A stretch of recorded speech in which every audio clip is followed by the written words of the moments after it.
concernant le cas Mbappé. Vous savez, cette fameuse affaire de plainte pour viol qui a été déposée en Suède. Pour l'instant, son nom, c'est très important, ne figure pas par la justice. Elle figure uniquement dans les médias, mais on est obligé de s'emparer un petit peu de cette affaire et de démêler le vrai du faux.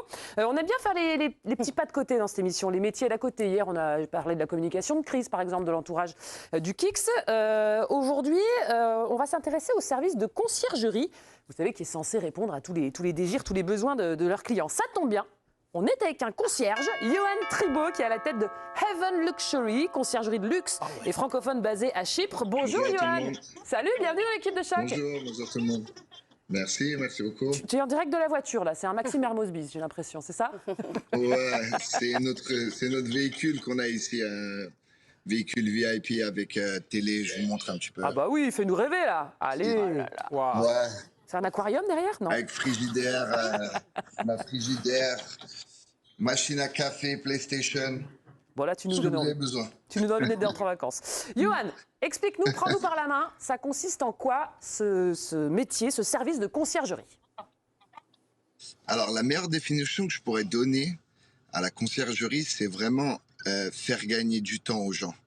Parce que la chose la plus précieuse et qui n'a pas de prix dans ce monde, l'une des seules, c'est le temps et la santé. Donc le temps, on fait gagner du temps, on organise tout pour vous. Vous venez juste avec vos bagages et tout est organisé, que ce soit les réservations, le transfert, les activités, tout. Donc c'est juste, voilà, la tête vide et vraiment profiter des vacances. Pas s'embarrasser de tout ce qui est administratif, tout ce qui est pénible, tout ce qu'on n'aime pas. J'imagine que pour les photos et pour tes clients, ce qui compte, Johan, c'est la discrétion, l'anonymat. Comment est-ce que tu préserves la confidentialité de tes clients? Est-ce qu'il y a des contrats, consignes, des traces écrites de tout? Comment ça se passe? Alors, non, pas de contrat, mais j'essaie d'éviter. Moi, je suis là pour éviter tous les problèmes. Donc, tout ce qui est vidéo dans les boîtes de nuit, tout ce qui est vidéo dans les activités. On va se retrouver, par exemple, des fois sur des yachts et je prends les téléphones de tout le monde. Voilà, éviter tout ce genre de choses qui pourraient fuiter et nuire à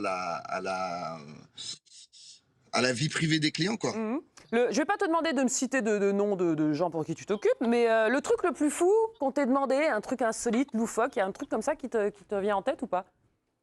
Ouais, alors il y a un client qui m'a demandé, qui arrivait en jet privé, qui voulait donc arrivé sur Chypre en jet privé, il voulait ensuite un hélicoptère qui l'emmène directement au-dessus de l'hôtel. Ah oui. Mais ouais, je lui ai gentiment expliqué que ça se passait pas comme ça, on n'était pas à Dubaï encore.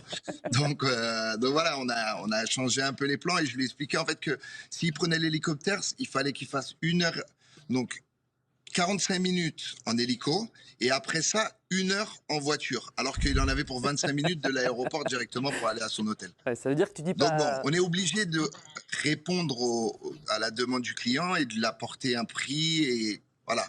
Et tout doucement le diriger et lui dire que c'est pas possible, ouais, quoi. C'est pas la meilleure solution. Tu dis pas amène à tout. Après, au niveau de... Ouais, on dit non à rien, mais on essaye de leur... voilà, on dit non à rien. C'est ce que j'explique à tous mes employés. Le mot non ne doit pas sortir de votre bouche. Ah. Mais on essaye de les diriger et de leur expliquer de la meilleure des façons. Voilà. Oui, mais alors dans tes clients, j'imagine qu'il n'y a pas que des footballeurs, il y a des sportifs de niveau, un peu de tous les univers. Hugo Bonneval, on en a un quand même en plateau, rugbyman. Est-ce que tu as déjà fait appel à un service de conciergerie sans nous balancer tes pires dossiers? Mais qu'est-ce que tu as pu demander? Oui, mais pour des choses assez banales, une table dans un restaurant, des places de concert. C'est vraiment pratique pour un sportif de niveau? Un bateau en vacances sur une journée où... Truc oui, banal. Non, mais c'est parce que c'est des choses où, comme l'explique le monsieur Johan. là, t'as pas envie d'appeler, t'as pas envie de batailler sur des prix, sur des choses. Donc tu fais appel à une concierge pour te faciliter la vie en vacances. Après de là, s'en servir quotidiennement, j'en ai jamais eu besoin et je n'ai pas la prétention, on n'est pas dans le même monde. Mais oui, pour des choses un peu extra normales, en vacances, etc. Oui, bien sûr. Johan, toi, on est d'accord que c'est du 24 sur 24, 7 jours sur 7, ton téléphone, il est jamais éteint. Il faut que tu puisses répondre au moindre désir ou des fois tu coupes un peu? Ouais, au moindre désir. Après, Après, je charge forcément les clients quand je suis à disposition 24/24. Donc, c'est pas gratuit non plus, mais effectivement, les clients qui payent ce service-là de conciergerie et de disposition 24h/24, je reste disponible pour eux à n'importe quelle heure. C'est professionnel. Séverine Parlaco, une question. Oui, Johan, donc tu es quand même, enfin, ton service de conciergerie est témoin de beaucoup de choses et voit tout. Est-ce que tu as déjà été confronté à des problèmes, des situations délicates et comment tu gères ça? Ah. Alors, oui, et je reviens sur ce que j'ai dit. Quand je disais le mot non n'existe pas, il y a forcément des choses où vraiment j'ai des principes. C'est que tout ce qui est drogue et j'en passe, tout ce qui est illicite, on n'est pas dedans. Donc ça, oui, forcément. Mais du coup, j'essaye de filtrer les clients et de pas me retrouver avec des clients comme ça, qui vont me demander de la drogue ou des trucs bizarres. Et même au-delà de ça, tes Et clients... jusqu'à maintenant, Ouais. j'ai pas eu de problème. Ok, mais donc tes clients ne se sont jamais trouvés dans une situation délicate où tu as dû intervenir ou dire stop ou des choses comme ça? Non, parce que j'essaie Ok. de filtrer, de justement éviter ce genre de problème en amont pour Évitez pas d'en que arriver ça. là. Moi, Pierre-Étienne. J'avais une petite question Ouais. sur ce que tu as dit tout à l'heure. Tu disais par exemple que tu confisquais des portables, mais concrètement, si un de tes clients veut aller en boîte, tu ne peux pas demander à tous les participants, tous les gens qui sont là, de leur portable. Alors tu vas dans un salon privé, comment ça se passe? Ouais, Alors on a eu ce cas-là. Alors pour pas donner de nom, parce que bon, c'est une petite anecdote un peu rigolote. Donc c'est une équipe de Première Ligue qui est venue jouer à Chypre en Europa League. Ils ont gagné, ils ont voulu sortir et fêter ça, chose qui n'était pas autorisée par le club. Donc ils m'ont demandé, ils ont fait appel à mes services. Ils sont sortis et ils voulaient surtout pas qu'il y ait de photos ou de vidéos qui sortent. Donc j'ai dû faire appel à un service de sécurité extra.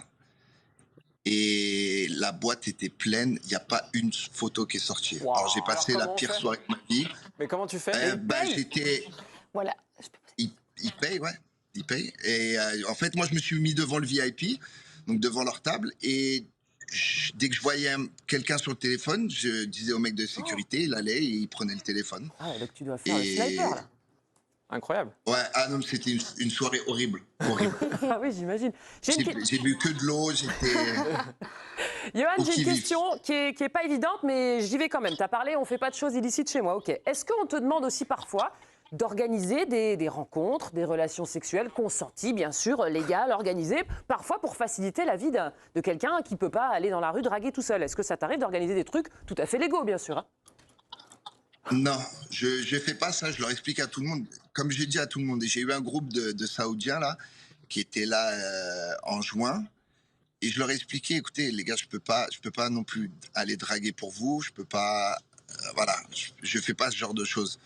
Vous y allez, vous parlez, si ça marche, ça marche, ça marche pas, je suis désolé, j'ai des limites quand même dans ce que je peux faire.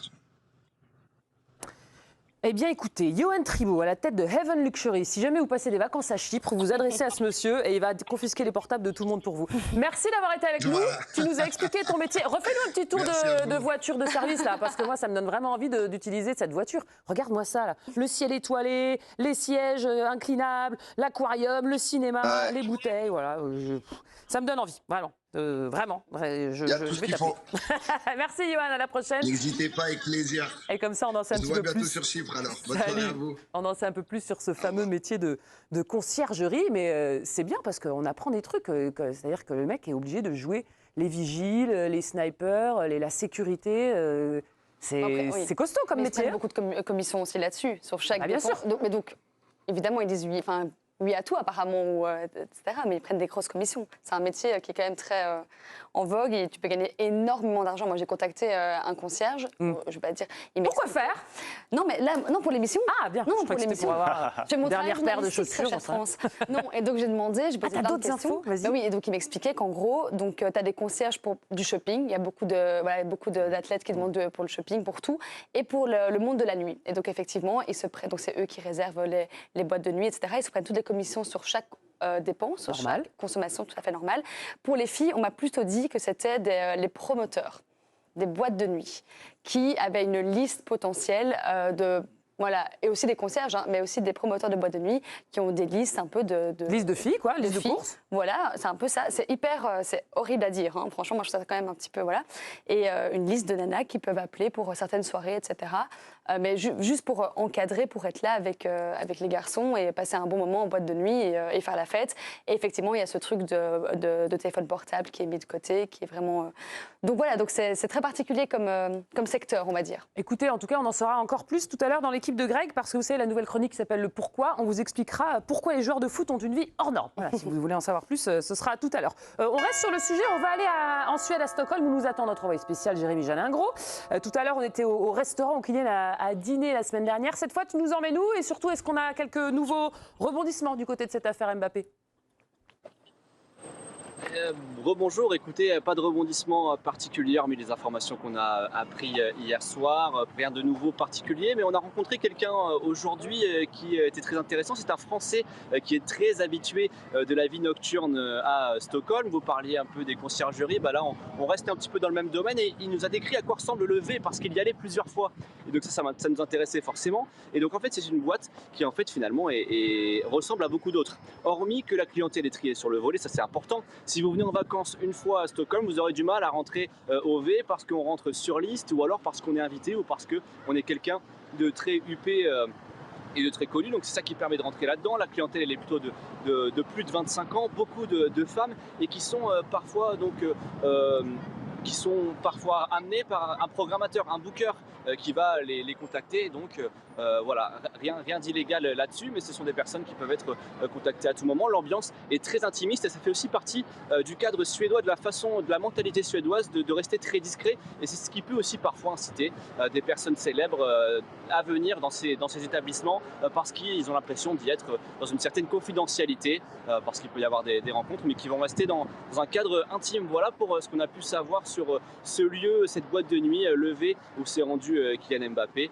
ce jeudi soir-là. Donc des informations sur l'intérieur de cette boîte de nuit. Très intéressant, merci Jérémy. Puis on te retrouvera tout à l'heure du côté de l'hôtel, je crois, cette fois où Kylian Mbappé a résidé, le fameux hôtel où il y aurait une plainte de viol qui a été déposée. Ça te faisait réagir ce qu'il nous racontait là, Hugo, pourquoi?